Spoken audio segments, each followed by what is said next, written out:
వైఎస్ఆర్ కాంగ్రెస్ పార్టీలో కష్టపడిన ప్రతి వ్యక్తికి కూడా ఖచ్చితంగా న్యాయం జరుగుతుందంటూ ఉదాహరణకి షేక్ ఆసిఫ్ గారిని చెప్పొచ్చు.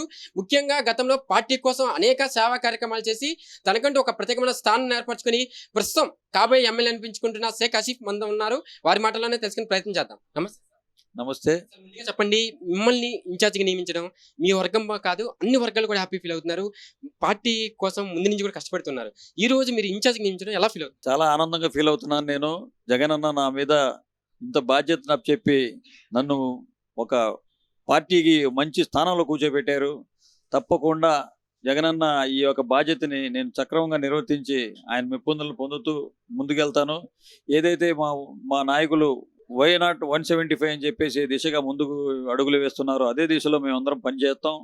తప్పకుండా విజయం సాధిస్తాం. ఇన్ఛార్జిగా నియమించిన వెంటనే అధిక ఎత్తున మీ యొక్క అభిమానులు కానీ ముస్లిం మైనారిటీ నాయకులందరూ కూడా, అంటే ఓన్లీ ముస్లిం మైనారిటీలే కాదు, బీసీలు అందరూ కూడా మీకు ఇచ్చేసి ఈ రోజు శుభాకాంక్షలు తెలియజేస్తున్నారు. ఏం చెప్తారు?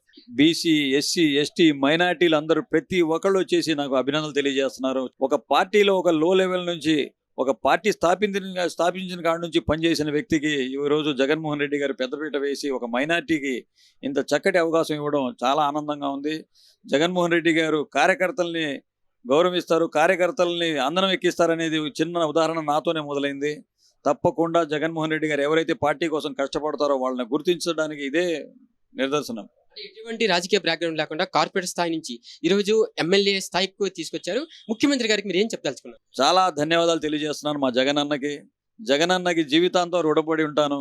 మా జగనన్న ఏదైతే నాకు బాధ్యతలు చెప్పారో ఆ బాధ్యతను సక్రమంగా నిర్వర్తిస్తూ ముందుకెళ్తాను.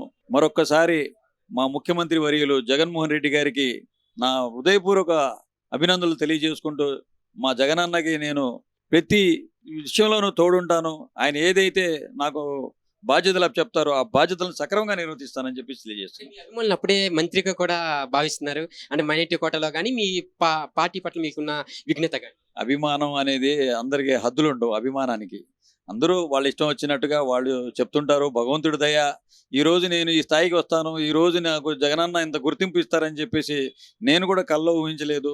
ఈరోజు నాకు ఆ స్థాయి ఇచ్చారంటే ఆ భగవంతుడి దయ, ఆ జగన్మోహన్ రెడ్డి గారి ఆశీస్సులే నాకని చెప్పేసి నేను చాలా గొప్పగా నమ్ముతున్నాను.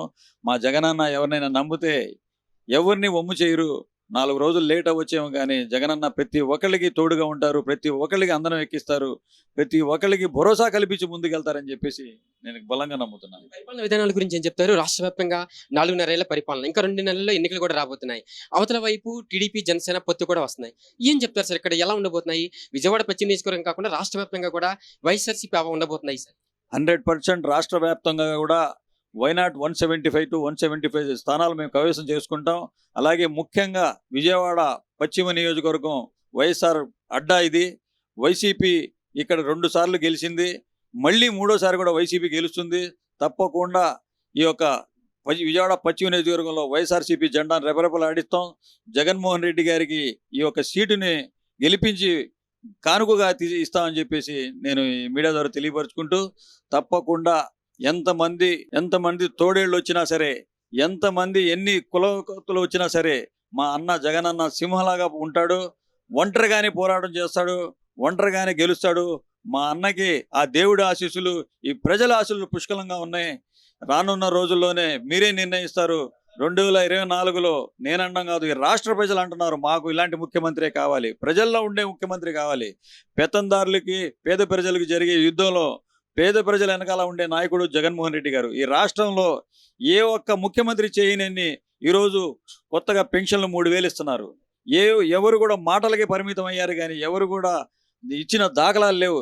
రాష్ట్రంలో కాదు దేశంలోనే ఆదర్శం తీసుకునే ముఖ్యమంత్రి ఆయన అలాంటి ముఖ్యమంత్రి ఈ రాష్ట్రానికి కావాలని చెప్పేసి ఈ రాష్ట్ర ప్రజలు చెప్తున్నారు. ఈరోజు కూడా తెలుగుదేశం వాళ్ళు, జనసేన వాళ్ళు కూడా చెప్తున్నారు మేము కూడా పథకాలు ఇస్తామని చెప్పి. వాళ్ళకి నమ్మే స్థితిలో ఎవరు లేరు. ఇంతకుముందు ఇచ్చిన మాయా హామీలతోనే చాలా విసుకెత్తిపోయారు జనాలు. జనసేన, తెలుగుదేశం, కాంగ్రెస్, టీడీ ఏదైనా సరే, ఏది కలిసి వచ్చినా సరే ఎవరు ఏమి చేయలేరు. మా జగనన్నే మళ్ళీ సీఎం, దీంట్లో ఏమాత్రం సందేహం లేదు. రానున్న కాలం ఇది వైఎస్ఆర్సీపీ ప్రపంచం. జగనన్నే మళ్ళీ 2024 ముఖ్యమంత్రి. ఇది నేను చెప్పడం కాదు, ఈ రాష్ట్ర ప్రజలు ఆ దేవుడు నిర్ణయించేశాడు. చెప్పండి, విజయవాడ ప్రజలందరూ కూడా మీరు ఏం కోరుకుంటున్నారు, ఏం చెప్పదలుచుకున్నారు? ముఖ్యంగా రాబోయే రోజుల్లో కూడా మీ కార్యక్రమాలు ఎలా ఉండబోతున్నాయి పార్టీ కోసం కానీ మీ యొక్క విజయం గెలుపు కోసం? అసలైంది ఇప్పుడే మీకు స్టార్ట్ అయింది, అసలు ఏం చెప్పారు? ప్రజల్లో ఉంటూ ప్రజా సమస్యలు తెలుసుకుంటూ గతంలో కూడా నాకు అనుభవం ఉంది. ఇక్కడ ఇదే కాన్స్టిట్యున్సీ నుంచి నేను ఇన్ఛార్జిగా సమన్వయకర్తగా పనిచేశాను, కార్పొరేటర్గా పనిచేశాను, ఒక రాష్ట్ర కార్యదర్శిగా పనిచేశాను. అన్ని కార్యక్రమాల్లో పాల్గొంటూ అందరి మెప్పులను పొందాను. అలాగే ఈరోజు ఆంధ్రప్రదేశ్ మైనారిటీ ఫైనాన్స్ కార్పొరేషన్ చైర్మన్గా ఉన్నాను. మా జగనన్న ఆశయ సాధన కోసం నేను ఎంతవరకు పనిచేస్తాను, ఆయన కోసం ఒక సైనికుడిలాగా పనిచేస్తాను. నాకు ఇంత చక్కటి అవకాశాన్ని ఇచ్చిన మా జగనన్నకి మరొక్కసారి ధన్యవాదాలు తెలియజేసుకుంటున్నాను.